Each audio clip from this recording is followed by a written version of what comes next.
Chief Justice Roberts, Vice President Harris, Speaker Pelosi, Leader Schumer, Leader McConnell, Vice President Pence, and my distinguished guests, my fellow Americans. This is America's day. This is democracy's day, a day of history and hope, of renewal and resolve. Through a crucible for the ages, America has been tested anew, and America has risen to the challenge. Today, we celebrate the triumph not of a candidate, but of a cause, the cause of democracy. The people, the will of the people has been heard, and the will of the people has been heeded. We've learned again that democracy is precious. Democracy is fragile. And at this hour, my friends, democracy has prevailed. So now, on this hallowed ground where just a few days ago, violence sought to shake the Capitol's very foundation, we come together as one nation, under God, indivisible, to carry out the peaceful transfer of power as we have for more than 2 centuries. As we look ahead in our uniquely American way, restless, bold, optimistic, and set our sights on the nation we know we can be and we must be. I thank my predecessors of both parties for their presence here today. I thank them from the bottom of my heart. And I know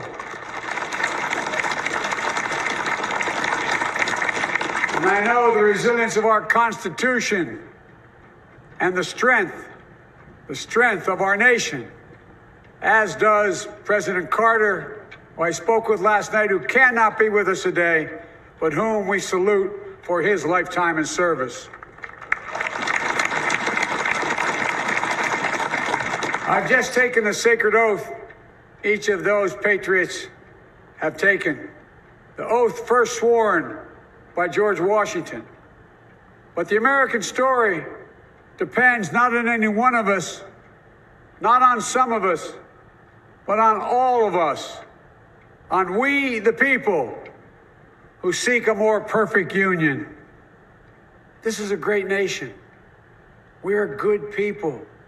And over the centuries, through storm and strife, in peace and in war, we've come so far. But we still have far to go.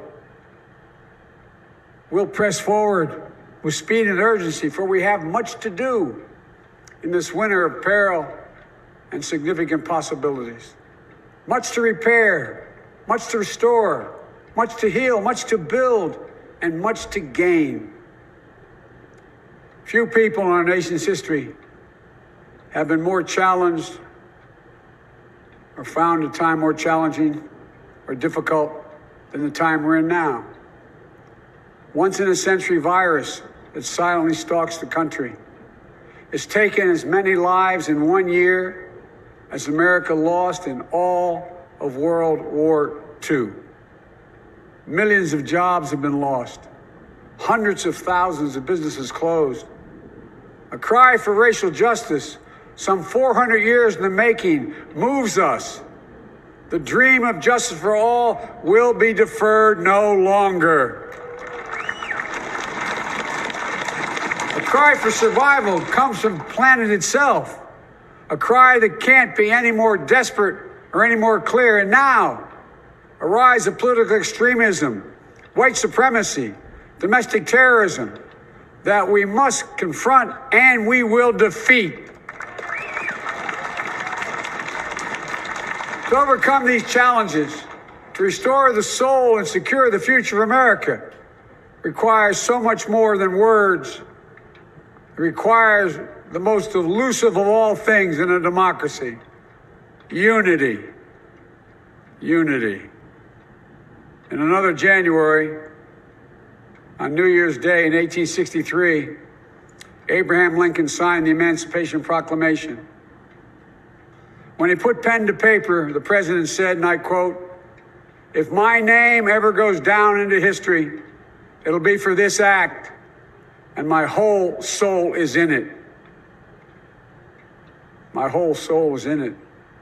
Today, on this January day, my whole soul is in this, bringing America together, uniting our people, uniting our nation. And I ask every American to join me in this cause.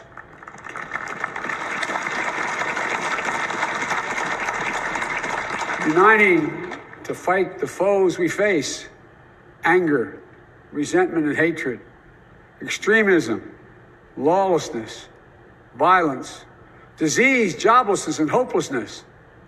With unity, we can do great things, important things. We can right wrongs. We can put people to work in good jobs. We can teach our children in safe schools. We can overcome the deadly virus. We can reward work and rebuild the middle class and make healthcare secure for all. We can deliver racial justice, and we can make America once again the leading force for good in the world. I know speaking of unity can sound to some like a foolish fantasy these days. I know the forces that divide us are deep and they are real. But I also know they are not new. Our history has been a constant struggle between the American ideal that we're all are created equal and the harsh, ugly reality that racism, nativism, fear, demonization have long torn us apart. The battle is perennial, and victory is never assured. Through Civil War, the Great Depression, World War, 9/11, through struggle, sacrifice, and setbacks, our better angels have always prevailed. In each of these moments, enough of us have come together to carry all of us forward. And we can do that now. History, faith, and reason show the way of unity. We can see each other not as adversaries, but as neighbors. We can treat each other with dignity and respect. We can join forces, stop the shouting, and lower the temperature. For without unity, there is no peace, only bitterness and fury. No progress, only exhausting outrage. No nation, only a state of chaos. This is our historic moment of crisis and challenge, and unity is the path forward. And we must meet this moment as the United States of America. If we do that, I guarantee you we will not fail. We have never, ever, ever, ever failed in America. We've acted together. And so today, at this time, in this place, let's start afresh. All of us. Let's begin to listen to one another again. Hear one another. See one another. Show respect to one another. Politics doesn't have to be a raging fire, destroying everything in its path. Every disagreement doesn't have to be a cause for total war. And we must reject the culture in which facts themselves are manipulated and even manufactured.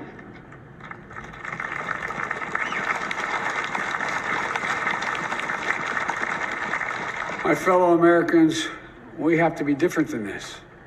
America has to be better than this. And I believe America is so much better than this. Just look around. Here we stand in the shadow of the Capitol Dome, as was mentioned earlier, completed amid the Civil War, when the Union itself was literally hanging in the balance. Yet we endured. We prevailed. Here we stand, looking out on the great mall where Dr. King spoke of his dream. Here we stand where 108 years ago, at another inaugural, thousands of protesters tried to block brave women marching for the right to vote. And today, we mark the swearing in of the first woman in American history elected to national office, Vice President Kamala Harris. Don't tell me things can't change. Here we stand, across the Potomac from Arlington Cemetery, where heroes who gave the last full measure of devotion rest in eternal peace. And here we stand, just days after a riotous mob thought they could use violence to silence the will of the people, to stop the work of our democracy, to drive us from this sacred ground. It did not happen. It will never happen. Not today, not tomorrow, not ever. Not ever.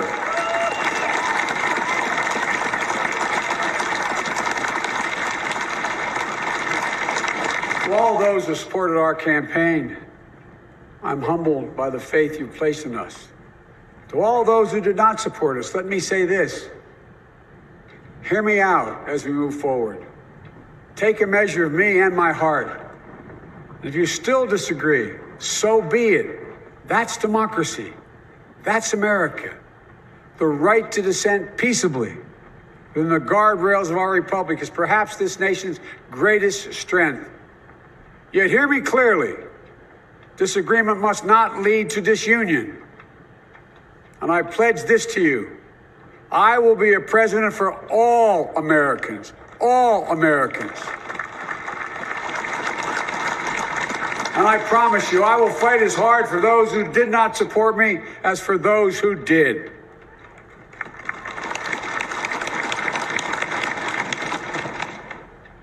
Many centuries ago, St. Augustine, a saint of my church, wrote that a people was a multitude defined by the common objects of their love. Defined by the common objects of their love. What are the common objects we as Americans love that define us as Americans? I think we know. Opportunity, security, liberty, dignity, respect, honor, and yes, the truth. Recent weeks and months have taught us a painful lesson. There is truth and there are lies. Lies told for power and for profit. And each of us has a duty and a responsibility as citizens, as Americans, and especially as leaders. Leaders who have pledged to honor our Constitution and protect our nation, to defend the truth and defeat the lies. Look, I understand that many of my fellow Americans view the future with fear and trepidation. I understand they worry about their jobs. I understand, like my dad, they lay at bed at night, staring at the ceiling, wondering, can I keep my health care? Can I pay my mortgage? Thinking about their families, about what comes next. I promise you, I get it.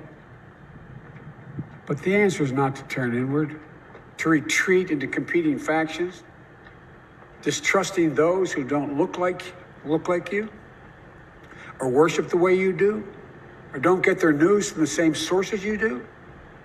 We must end this uncivil war that pits red against blue, rural versus urban, conservative versus liberal. We can do this if we open our souls instead of hardening our hearts, if we show a little tolerance and humility, and if we're willing to stand in the other person's shoes, as my mom would say, just for a moment, stand in their shoes. Because here's the thing about life. There's no accounting for what fate will deal you. Some days, when you need a hand. There are other days when we're called to lend a hand. That's how it has to be. That's what we do for one another. And if we are this way, our country will be stronger, more prosperous, more ready for the future. And we can still disagree.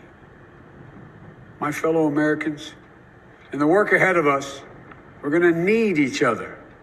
We need all our strength to persevere through this dark winter. We're entering what may be the toughest and deadliest period of the virus. We must set aside politics and finally face this pandemic as one nation. One nation. And I promise you this, as the Bible says, weeping may endure for a night, but joy cometh in the morning. We will get through this together. Together. Look, folks, all my colleagues I serve with in the House and the Senate up here, we all understand the world is watching all of us today. So here's my message to those beyond our borders. America has been tested, and we've come out stronger for it. We will repair our alliances and engage with the world once again, not to meet yesterday's challenges, but today's and tomorrow's challenges. And we'll lead not merely by the example of our power, but by the power of our example.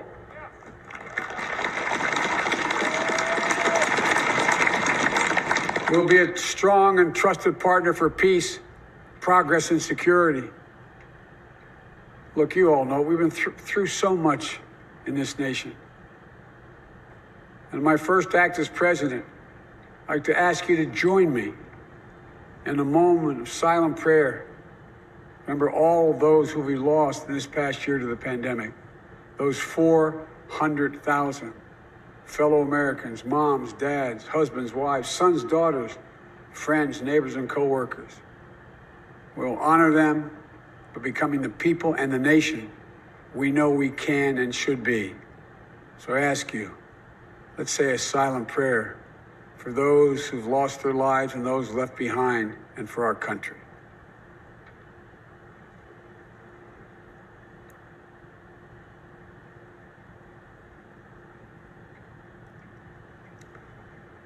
Amen. Folks, this is a time of testing. We face an attack on our democracy and on truth, a raging virus, growing inequity, the sting of systemic racism, a climate in crisis, America's role in the world. Any one of these would be enough to challenge us in profound ways. But the fact is, we face them all at once, presenting this nation with one of the gravest responsibilities we've had. Now we're going to be tested. Are we going to step up? All of us? It's time for boldness, for there is so much to do. And this is certain. I promise you, we will be judged, you and I, by how we resolve these cascading crises of our era. We will rise to the occasion is the question. Will we master this rare and difficult hour? Will we meet our obligations and pass along a new and better world to our children? I believe we must. I'm sure you do as well. I believe we will. And when we do, we'll write the next great chapter in the history of the United States of America, the American story. A story that might sound something like a song that means a lot to me. It's called American Anthem.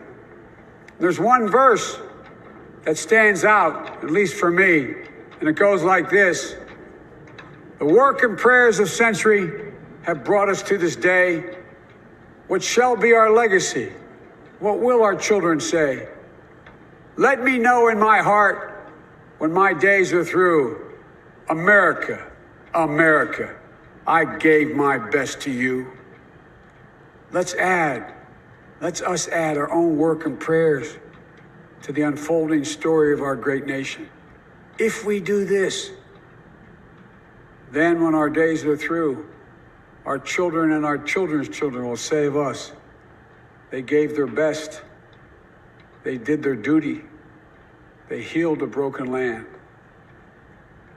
My fellow Americans, I close the day where I began, with the sacred oath.